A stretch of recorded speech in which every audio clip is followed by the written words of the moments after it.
Hello everyone, this is Pratibha. Welcome back to my channel believe to learn. So friend, जैसा कि मैंने आपको promise करा था कि हम आपके लिए यूपीटी, जीटी, पीजीटी की सब्जेक्ट वाइज बेहतर टेस्ट सीरीज़ लेकर आएंगे, तो उसी क्रम में आज हम आपके लिए हिंदी का नेक्स्ट टेस्ट सीरीज़ का पार्ट लेकर आए। इससे पहले भी हमने कई सारे पार्ट्स कराए, अगर आपने नहीं देखे तो डिस्क्रिप्शन में आपको प्लेलिस्ट का लिंक मिल जाएगा, आप उसे ज़रूर देखें। ठीक है, अब आज हम फिर से 25 बेहतर क्वेश्चन को पढ़ेंगे। उससे पहले के 25 क्वेश्चन हमने प्रीवियस सीरीज़ में डिस्कस करे हैं, तो अगर आपने वो नहीं देखा तो इसके बाद आप उसे ज़रूर देखें, लिंक आपको डिस्क्रिप्शन में मिल जाएगा। अब बात कर लेते हैं, और क्योंकि थोड़े से कुछ क्वेश्चंस ऐसे होते हैं हिंदी में जो विवादित होते हैं, तो अगर आपको किसी प्रश्न के उत्तर में संदेह लगता है तो आप हमें बता सकते हैं, उसको हम एनालाइज करेंगे और इससे रिलेटेड कमेंट को पिन कर देंगे अगर हम आपकी बात को सही पाते हैं तो। चलिए आगे बात करते हैं। आज हम क्वेश्चन नंबर 26 की, जो आज का क्वेश्चन नंबर 1 है, आप ज़रूर बताइएगा कि आपके कितने प्रश्न सही हुए। निम्नलिखित में से कौन श्री कृष्ण भक्ति का संप्रदाय नहीं है? आपका श्री वल्लभ संप्रदाय, आपका हरिदासी संप्रदाय, तत्सुखी संप्रदाय या फिर गौड़ी संप्रदाय। तो इसका क्या उत्तर होगा? तो आपका इसका उत्तर होगा तत्सुखी संप्रदाय जो है श्री कृष्ण भक्ति का संप्रदाय नहीं है, जबकि अन्य सभी श्री कृष्ण भक्ति के संप्रदाय हैं। अगर हम बात करें श्री वल्लभ संप्रदाय के, तो इसके जो आपके प्रवर्तक हैं वो वल्लभाचार्य हैं। और अगर हम बात करें हरिदासी संप्रदाय के, या इसको हम सखी संप्रदाय भी कहते हैं, ठीक है, तो इसके जो आपके प्रवर्तक हैं, इसके प्रवर्तक आपके स्वामी हरिदास हैं। कौन है? हरिदासी से आप याद कर सकते हैं, स्वामी हरिदास हैं। अगर हम उसके बाद बात करें आपका गौड़ी संप्रदाय के बारे में, या फिर इसको आप चैतन्य संप्रदाय भी बोल सकते हैं, ठीक है, और इनके जो प्रवर्तक है उनका नाम भी आपको चैतन्य महाप्रभु जानने को मिलता है। क्या है? चैतन्य महाप्रभु। तो ये इसका करेक्ट आंसर आप समझ गए होंगे कि आपके इस क्वेश्चन का सही आंसर तत्सुखी संप्रदाय होगा, क्योंकि ये कृष्ण भक्ति का संप्रदाय नहीं है। फिर बात करेंगे क्वेश्चन नंबर 27 की। 27 है, लाला तारा की विद्या है रेखा चित्र, संस्मरण, आपका जर्नल या यात्रा व्रत। तो इसका सही आंसर आपका रेखा चित्र होगा। लाल तारा की विद्या रेखा चित्र है। ठीक है, तो ये आपको पता होना चाहिए। ठीक है, आई होप सो कि आपको चीज़ें क्लियर हो रही होंगी। और आपको मैं एक और बात बताना चाहूँगी कि इस तरीके से आपको थोड़ा बहुत मैं लिंक करके भी और इसलिए बता रही हूँ ताकि आपको जो उसके साथ के जो कुछ क्वेश्चंस हैं वो भी तैयार हो जाएं। फिर बात करते हैं क्वेश्चन नंबर आपकी 28 की, जो आज का क्वेश्चन नंबर 3 है। रीति काल को कला काल किसने कहा है? आपका आचार्य विश्वनाथ प्रसाद मिश्र ने, या फिर आपका रामशंकर शुक्ल रसाल ने, या मिश्र बंधु ने, या फिर आपका आचार्य रामचंद्र शुक्ल ने। तो आपका इसका सही आंसर जो होगा क्वेश्चन नंबर 28 का बी होगा। रामाशंकर शुक्ल रसाल ने रीतिकाल को काल कला नाम दिया है। जबकि अगर हम आचार्य विश्वनाथ प्रसाद मिश्र की बात करें, अगर आप पहला वाला ऑप्शन देखते हैं, तो इन्होंने क्या है, इन्होंने रीतिकाल को श्रृंगाल काल कहा है। क्या कहा है? श्रृंगार काल कहा है। तो ये आपको पता होना चाहिए। ठीक है, मिश्र बंधुओं ने इस कालखंड को अलंकृत काल कहा है, और जो मिश्र बंधु हैं उन्होंने क्या कहा है? इस कालखंड को अलंकृत, क्या बोला है? अलंकृत काल कहा है। ठीक है, तो ये आपको पता होना चाहिए। उसके अलावा आचार्य रामचंद्र शुक्ल ने, जो आपके ये नेक्स्ट ऑप्शन है आपका, आचार्य रामचंद्र शुक्ल ने, उन्होंने इस कालखंड को रीतिकाल ही नाम दिया है। ठीक है, तो ये चीज़ आपको क्लियर होनी चाहिए। आगे बात करेंगे क्वेश्चन नंबर 29 की। ठेठ हिंदी में उपन्यास लिखने वाले कौन हैं? निराला जी हैं, प्रेमचंद हैं, प्रसाद हैं, या हरिऔध हैं? तो आपका इसका सही आंसर 29 का सही आंसर आपका होना चाहिए। आप लोग बताइए जल्दी से इसका सही आंसर। तो इसका सही आंसर आपका डी होगा। क्या होगा? डी होगा, यानी कि हरिऔध। ठीक है, ठेठ हिंदी में उपन्यास लिखने वाले अयोध्या सिंह उपाध्याय हरिऔध जी हैं। इनके प्रसिद्ध उपन्यास ठेठ हिंदी का ठाठ 1989 तथा अधिक खिला फूल 1907 है। तो ये चीज़ आपको पता होनी चाहिए। ठीक है, फिर बात करेंगे क्वेश्चन नंबर 30 की। क्वेश्चन नंबर 30 है, केवल सूक्ष्मगत सौंदर्य सत्ता का राग कहकर छायावाद का विरोध किसने किया था? आपका आचार्य रामचंद्र शुक्ल ने, महादेवी वर्मा ने, सुमित्रा नंदन पंत ने, या अज्ञे ने? तो आपका 30 का आंसर भी होगा महादेवी वर्मा ने। महादेवी वर्मा ने छायावाद को परिभाषित करते हुए लिखा है कि छायावाद स्थूल की प्रतिक्रिया में उत्पन्न हुआ है। ठीक है, तो ये चीज़ भी आपको क्लियर होनी चाहिए। फिर बात करेंगे क्वेश्चन नंबर 31 की। तो 31 है आपका प्रयोगवाद की जन्मदात्री पत्रिका है तार सप्तक, आपका प्रतीक, नए पत्ते या नई कविता। तो आपका इसका सही आंसर ए होगा तार सप्तक। ठीक है, प्रयोगवाद की जन्मदात्री पत्रिका तार सप्तक है, जिसके संपादक कौन है? अज्ञेय हैं। इसके संपादक कौन है? आपके अज्ञेय हैं। तो ये चीज़ आपको क्लियर होनी चाहिए। उसके अलावा प्रयोग में प्रत्येक युग में होते आए हुए हैं, और ये क्या है? प्रयोग में प्रत्येक युग में होते आए हैं, और किंतु ये प्रयोगवाद नाम उन कविताओं के लिए रूढ़ हो गया है जो कुछ नए बोधों, संवेदनाओं तथा उन्हें प्रेषित करने वाला शिल्पगत चमत्कारों को लेकर शुरू में तार सप्तक के माध्यम से सन 1943 में प्रकाशन जगत में आई, और जो प्रगतिशील कविताओं के साथ विकसित होती गई, जिसका पर्यवसान नई कविता में हो गया है। तो ये चीज़ आपको क्लियर होनी चाहिए। फिर बात करेंगे क्वेश्चन नंबर 32 की। 32 है, किन दो साहित्यकारों ने अर्धनारीश्वर नाम की रचना दी है? आपका अरिहौद ने, माखनलाल चतुर्वेदी, विष्णु प्रभाकर अरिहौद। आप देखिए यहाँ पर आप देख सकते हैं कि किन दो साहित्यकारों ने अर्धनारीश्वर नाम से रचना दी है। तो क्या इन दोनों ने दी है, या विष्णु प्रभाकर अरिहौद ने दी है, या फिर आपको मैं ऑप्शन दिखा देती हूँ, देख सकते हैं आप ऑप्शन, या फिर आपका जो दिनकर बच्चन ने दी है, या फिर आपका विष्णु प्रभाकर और दिनकर ने दी है। तो इसका करेक्ट आंसर आपका डी होगा। इसका करेक्ट आंसर आपका डी होगा। विष्णु प्रभाकर एवं दिनकर ने अर्धनारीश्वर नाम से रचना की है। दिनकर की कुछ प्रमुख रचनाएं अगर हम बात करें तो उसमें उर्वशी, रेणुका वगैरह भी आते हैं, कुरुक्षेत्र, रसवंती, हुंकार, ये सब भी आते हैं। ठीक है, और अगर हम बात करें विष्णु प्रभाकर की प्रमुख रचनाओं कृतियों के बारे में, तो कुछ शब्द, कुछ रेखाएं, जाने अनजाने, तट के बंधन, निशिकांत, ये जैसी सारी कृतियां जो हैं उनके में प्रमुख कृतियों में आती है। फिर बात करेंगे क्वेश्चन नंबर 33 की। 33 आप देख सकते हैं, सूफी मत में वर्णित साधक की 4 अवस्थाओं शरीयत, तरीक़त, मारिफत, हकीकत की भारतीय भक्ति मार्ग के साथ सही क्रम में संगति होगी। तो इसका सही आपको बताना है। यहाँ पर आपको ऑप्शन दिए हैं, आचरण, उपासना, सिद्धावस्था, सत्यबोध, आचरण, उपासना, सिद्धावस्था, आचरण, उपासना, सत्यबोध, सिद्धावस्था, सत्यबोध, उपासना, आचरण, सिद्धावस्था। तो इसका सही आंसर होगा आपका सी।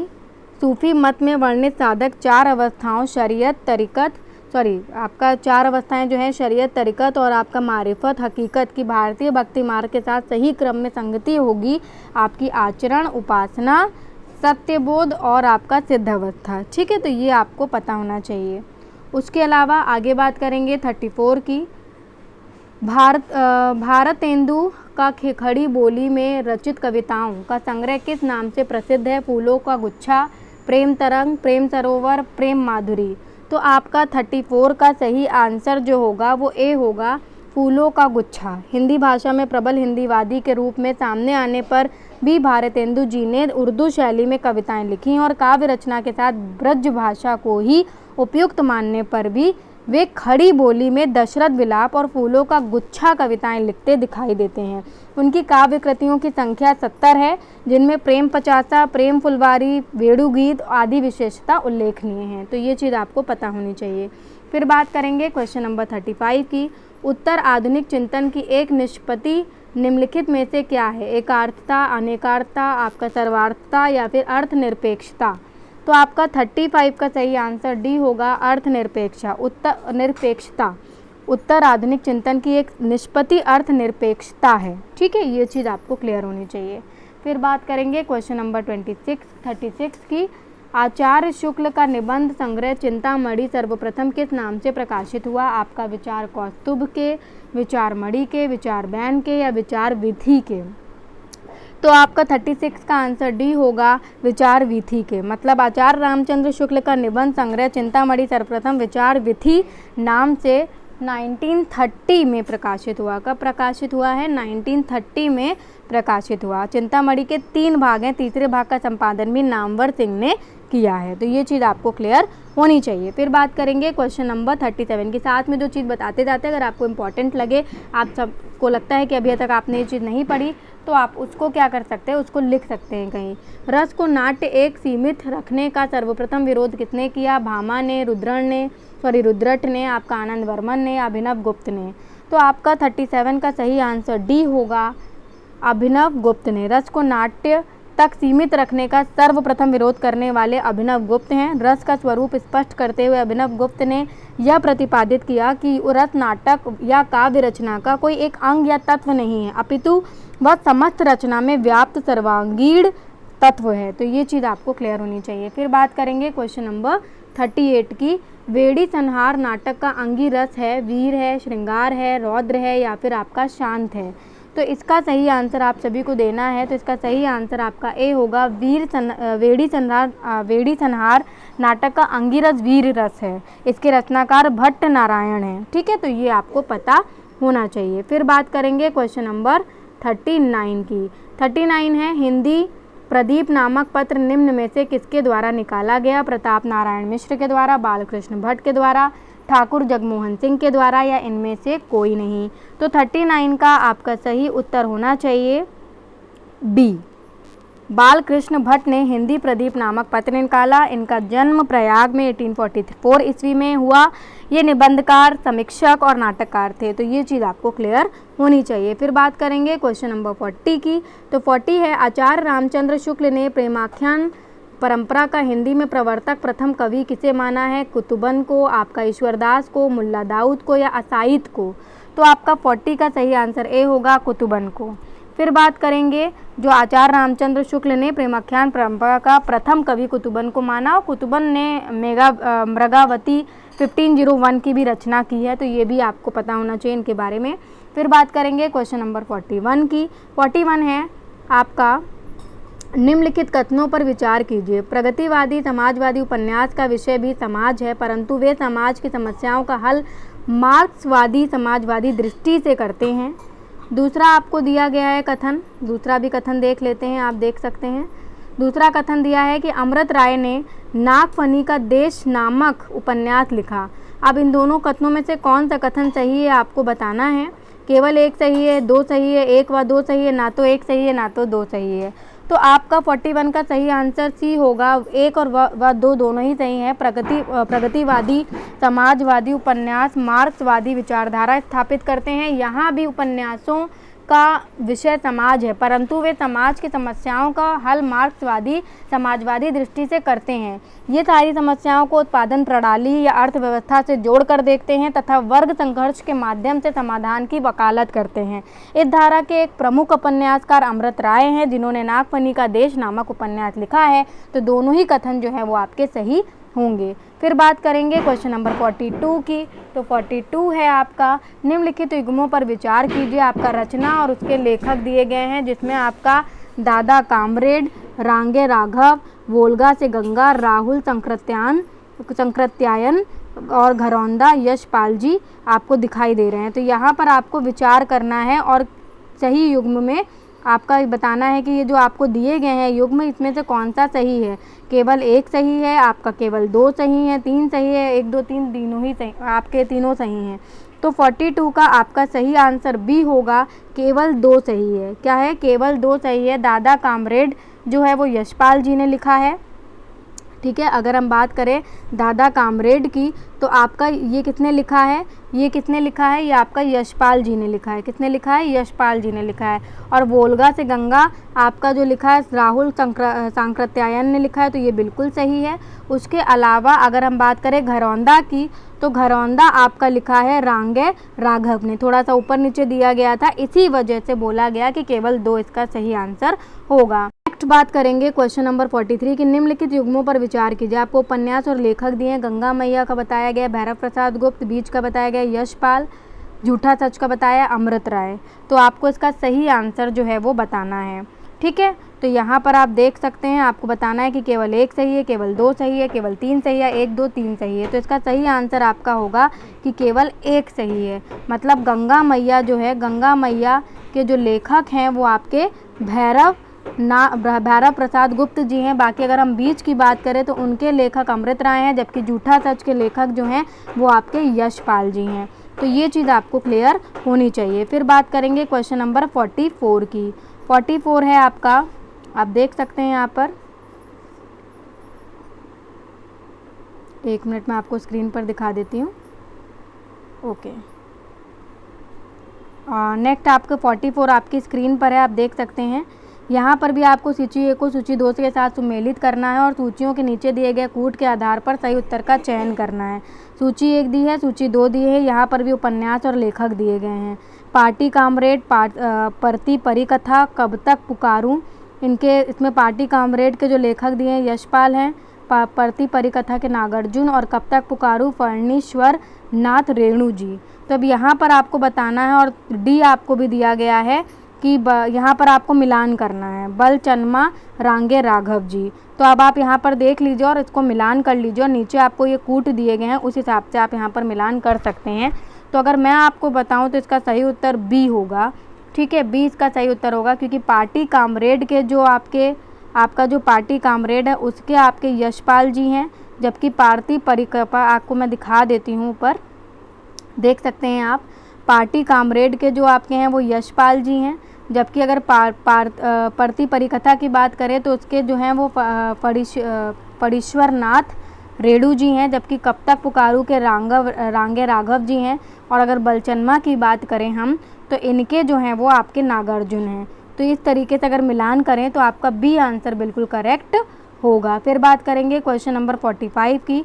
तो 45 भी आपकी स्क्रीन पर है। निम्नलिखित युग्मों पर विचार कीजिए। उपन्यास और लेखक दिए सागर शिवप्रसाद मिश्र, पानी के प्राचीर आपके रामदरस मिश्र, आपका बहती गंगा और उदय शंकर भट्ट। ठीक है, तो यहाँ पर आपको ये दिया हुआ है। उसके अलावा आपको यहाँ पर दिए गए हैं कि आपको मिलान करना, आपको बताना है कि कौन सा युग्म सही है। आपका केवल 1 सही है, 2 सही है, केवल 3 सही है, 1 2 3 तीनों सही हैं। आप चाहें तो वीडियो को फिर से पीछे की तरफ पॉज करके देख सकते हैं। तो अगर हम बात करें तो इसका करेक्ट आंसर बी होगा। इसका करेक्ट आंसर बी होगा कि केवल 2 सही हैं, क्योंकि सागर की अगर हम बात करें तो सागर के, मैं यहीं पर लिखे दे रही हूँ, सागर के जो लेखक हैं वो आपके उदय शंकर जी हैं। ठीक है, जबकि अगर हम बात करें पानी के प्राचीर की तो वो आपके रामदरस जी मिश्र जी हैं। और अगर हम बात करें, मैं हाफ लिख रही हूँ, मैं बोले दे रही हूँ, बहती गंगा की अगर हम बात करें बहती गंगा की तो उसके शिव प्रसाद मिश्र जी हैं। ठीक है, तो ये चीज़ आपको पता होनी चाहिए। फिर बात करेंगे क्वेश्चन नंबर 46 की। निम्नलिखित युग्मों पर विचार करिए। यहाँ पर भी उपन्यास दिए हैं और लेखक दिए हैं, आप देख सकते हैं। लहरे और मनुष्य का बताया गया है कि अमृत राय जी हैं। आधा गांव का बताया राही मासूम रजा जी है। मशाल का बताया गया भैरव प्रसाद गुप्त जी हैं। तो आपको यहाँ पर युग्म दिए गए हैं, केवल 1 सही है। मैं थोड़ा सा जूम कर देती हूँ आपके लिए, केवल 1 सही है। तो आपका 1 व 2 दोनों सही है, 2 या 3 सही है, 1 2 3 तीनों सही हैं। तो आपको बताना है। तो आपका इसका करेक्ट आंसर होना चाहिए, आप लोग बताइए जल्दी से इसका क्या करेक्ट आंसर होना चाहिए। इसका करेक्ट आंसर आपका सी होना चाहिए। 2 व 3 तीनों 2 व 3 सही हैं, क्योंकि लहरों और मनुष्य के जो आपके, मैं फिर से दिखा दे रही हूँ आपको। अगर मैं बात करूँ लहरों व मनुष्य के, तो उनके जो आपके लेखक हैं वो उदय शंकर भट्ट जी हैं। कौन है, यहाँ पर दिया भी नहीं गया है, इनके उदय शंकर भट्ट जी हैं। जबकि आधा गांव की अगर हम बात करें तो इसका सही है राही मासूम रजा जी हैं। और मशाल की बात करें तो भैरव प्रसाद गुप्त जी हैं। लेकिन लहरे व मनुष्य के कौन है, उदय शंकर जी हैं। ठीक है, तो ये आपको क्लियर पता होना चाहिए। फिर बात करेंगे क्वेश्चन नंबर 47 की। बहुत इंपॉर्टेंट क्वेश्चन है ये, सभी इसको कहीं नोट कर लीजिए आप। ठीक है, हम लोग जो भी लाते हैं वो इसी सेंस से लाते हैं, जब हम उसको काफ़ी ज़्यादा देख लेते हैं तभी हम लाते हैं कि आपके लिए क्वेश्चन इंपॉर्टेंट है। निम्नलिखित युग्मों पर विचार कीजिए। उपन्यास और विषय दिए, परख पाप पुण्य की मीमांसा विषय है इसका। त्याग पत्र का विषय दिया है कि विधवा नारी का जीवन कैसा होता है। घृणामयी प्रेम की विफलता से उत्पन्न कुंठा। तब ये 3 आपको दिए गए हैं युग्म, आपको बताना है कि क्या सही है। केवल आपका 1 सही है, 1 व 2 दोनों सही हैं, 3 सही है, 1 2 3 सही हैं। तो आपका 48 का भी करेक्ट आंसर सी होगा, केवल 3 सही है। आपका जो घृणामयी प्रेम की विफलता से उत्पन्न कुंठा है, ये आपका सही होगा घृणामयी का, क्योंकि कह सकते हैं जो विषय था वो यही था। ठीक है, तो ये चीज़ आपको क्लियर होनी चाहिए। बट अगर हम परख की बात करें तो परख में विधवा नारी का जीवन विषय है, जबकि त्याग पत्र में पाप पुण्य की मीमांसा विषय है। तो ये थोड़ा आगे पीछे दिया है, इसलिए ये गलत है। फिर बात करेंगे 48 की, आप देख सकते हैं। तो 48 आपकी स्क्रीन पर है। निम्नलिखित कथनों पर विचार कीजिए। जैनेन्द्र ने अपने उपन्यासों में नारी पुरुष के प्रेम संबंधों को मनोवैज्ञानिक धरातल पर उकेरा है। और इला चंद्र जोशी ने व्यक्ति की दमित वासनाओं, कुंठाओं और का चित्रण किया है। तो अब इनमें से कौन सा कथन सही है आपका? केवल एक सही है, केवल दो सही है, एक व दो सही है, ना तो एक सही है ना तो दो सही है। तो आपको ये सारी चीज़ें हमें बतानी हैं, ठीक है। तो जल्दी से इसका आंसर दीजिए आप लोग, जल्दी से आंसर दीजिए, अच्छे क्वेश्चन हैं आपसे पूछे गए हैं। तो देखिए इसका जो सही आंसर होगा आपका 48 का, वो सी होगा, एक व दो सही हैं, ठीक है। 48 का आपका सी होगा। मनोविश्लेषणात्मक उपन्यासों में अकेलेपन, अजनबीपन, आपका मृत्यु बोध, दमित वासनाओं, कुंठाओं आदि का चित्रण किया गया है। इस धारा के उपन्यासकार जो हैं वो आपके जैनेंद्र ने नारी पुरुष के प्रेम संबंधों को मनोवैज्ञानिक धरातल पर उकेरा है। इसी प्रकार उलाचंद जोशी ने व्यक्ति की दमित वासनाओं, कुंठाओं का चित्रण किया है। तो आपके ये दोनों ही कथन जो आपको ऊपर दिए गए हैं, ये दोनों ही कथन आपके सही हैं। फिर बात करेंगे क्वेश्चन नंबर 49 की। 49 आप स्क्रीन पर देख सकते हैं, मैं थोड़ा सा जूम उसको छोटा कर दिया ताकि आप दोनों ही सारी चीज़ें एक साथ देख पाएँ। निम्नलिखित युग्मों पर विचार करना है। परख आपको दी गई है, इसके लेखक डॉक्टर देवराज, त्यागपत्र जैनेंद्र और घृणामयी के इलाचंद्र जोशी जी बताए गए हैं। तो आपको बताना है कि केवल एक सही है, दो सही, एक और दो दोनों सही है, दो व तीन सही है, एक दो तीन तीनों सही हैं। तो आपका 49 का सही आंसर सी होगा, दो व तीन तीनों सही, दो व तीन, तो मतलब ये दोनों सही हैं आपके। त्यागपत्र के जैनेंद्र जी हैं, जबकि घृणामयी के इलाचंद्र जोशी जी हैं। अगर हम बात करें परख की, तो परख भी जैनेंद्र जी ने ही लिखा है। तो ये चीज़ आपको एकदम क्लियर होनी चाहिए, रटी होनी चाहिए, अच्छे क्वेश्चंस हैं, ठीक है। इसी प्रकार के प्रश्न आपको देखने को मिलेंगे, बहुत बेहतर प्रश्नों का संग्रह हम आपके लिए लेकर आते हैं अलग अलग जगह से। जब हम उसको एनालाइज करते हैं, ढूंढते हैं कौन से प्रश्न इस बार बन सकते हैं, उन सारी चीज़ों को देखने के बाद ही आपके सामने डिफरेंट बुक से, डिफरेंट प्लेटफॉर्म से आपके सामने प्रश्न रखे जाते हैं। निम्नलिखित कथनों पर विचार कीजिए। आधुनिकता बोध के उपन्यासों में ना कोई केंद्रीय विचारधारा थी, ना कोई केंद्रीय मूल्य। अगर हम बात करें, वे दिन उपन्यास द्वितीय महायुद्ध के बाद के मानव की नियति को खोजता है। ये दो आपको दिए गए। अब आपको बताना है कि इन दोनों में से कौन सा कथन आपका सही है।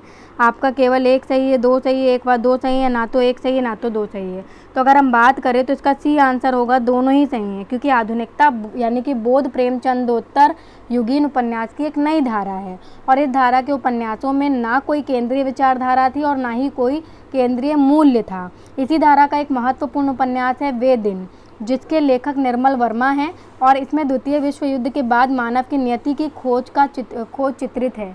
तो ये दोनों ही कथन जो थे आपके करेक्ट थे। आई होप सो कि आज की सीरीज़ भी आपको पसंद आई होगी। नमस्कार।